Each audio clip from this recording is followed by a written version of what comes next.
po ang pag-isang dibdib ni Sir Luke at ni Ma'am Yin sa isang banal at kristyanong kasalan.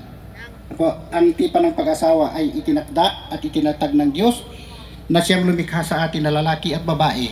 Ang sino mang nagnanais na pumasok sa tipang ito ay dapat na mag-isip ng mabuti, ng may paggalang, may kainahunan, at may takot sa Diyos, sapagkat ang pag-asawa isang banal na tipan, ito po ay dapat na igalang.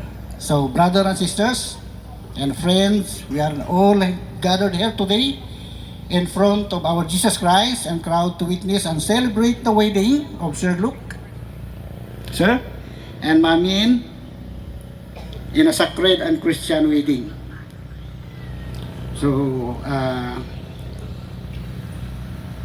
I can speak English. Yeah, a few. Yeah, no problem.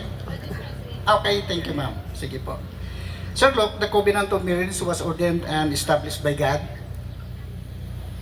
Right? So, who create as male and female, anyone to enter this covenant must think with respect, sir, gentleness and fear of God, because marriage is a holy covenant. It must be respected. Thank you, sir.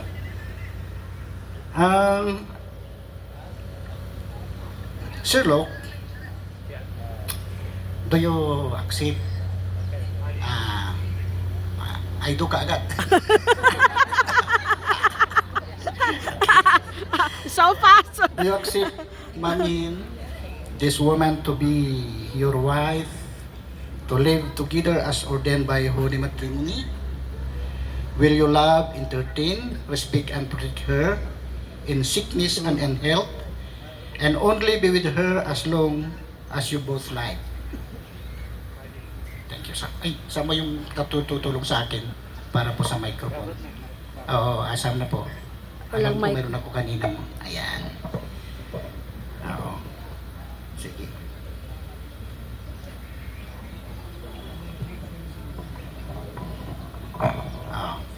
Okay. Can you repeat? I do? I do. Uy. Thank you po.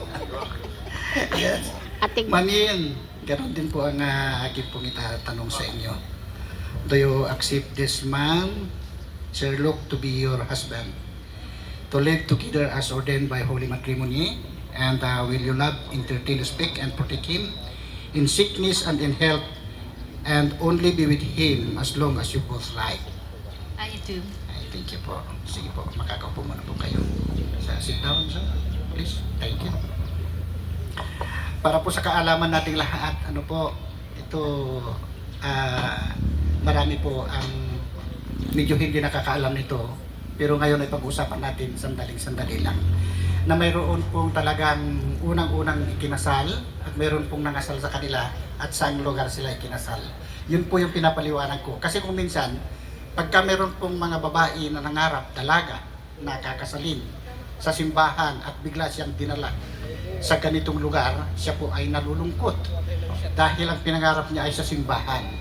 Pero mayroon pong sinasabi ang banal na kasulatan na ang unang ikinasal na tao, ano po, ay walang iba kundi si Adan.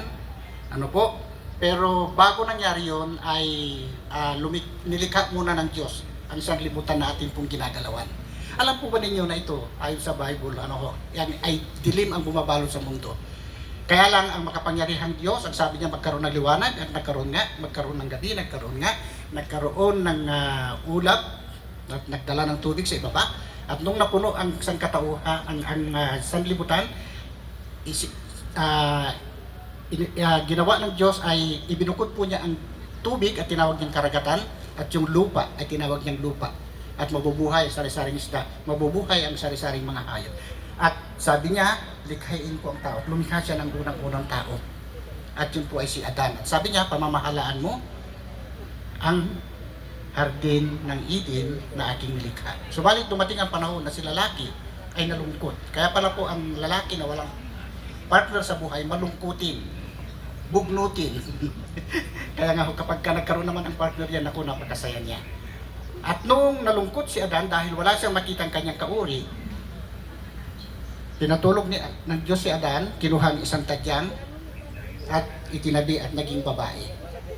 At iba naman po yung ipinangalan niya. Ano po? Bakit dito kinuha? Dahil malapit sa puso. Bakit hindi sa kamay? Dahil walang karapatan si kamay, nasaktan si babae. Kundi ang sabi po ng Diyos ay mahalin mo ang babae. Ibigin mo. At ikaw naman babae, magpasakop ka sa iyong asawang lalaki. Kaya nga po, mayroon tayo kung saan-saan na po ako nasusulpot na nangangasal. Dahil po, kailangan. Dahil ipinag-utos ng Diyos, ang sabi niya, pag-iisahin ko ang tao, kakasalin ko sila. At ang unang ikinasal sa mundo, wala pa po tayo, si Adan at si Eva. Ang nangasal sa kanila ay ang Diyos at ikinasal sa Hardin ng Eden. Kaya ang kasalan po, pwede rito, pwede sa simbahan, at pwede sa bahay, pwede rin po kung saan-saan na po ako nangasal. Ano, dahil yun po ay biblical.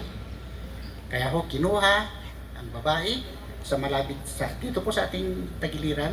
Kaya nga ho, ang range natin mga lalaki, dito 8, dito 7. Kasi kinuha po dito ang babae. Malapit sa puso, hindi ho sa kamay. Dahil walang karapatan si kamay. Di ba nalulungkot tayo kapag nakabalita tayo na ako sinaktan ng kamay. Hindi ho nalulungkot ang Diyos. Kaya nga ho dito, para si babae ay malapit sa ating mga puso. Ano ho? Today we are gathered here to witness something truly sacred. Marriage did not begin with man's idea. It is began with God. Sure, look. In the book of Genesis, chapter 2, we read that after God created the heavens and the earth, after He made everything we see and enjoy in this world, He created man. His name was Adam, and God placed him in the garden and gave him responsibility over all creation. Ano ho? But even in that beautiful and perfect place, something was missing. Adam was alone. Nalungkot si Adam. Among all the animals and all that God had made, there was no one like him. No partner to stand by his side. And the Lord said, it is not good for man to be alone. So God caused Adam to fall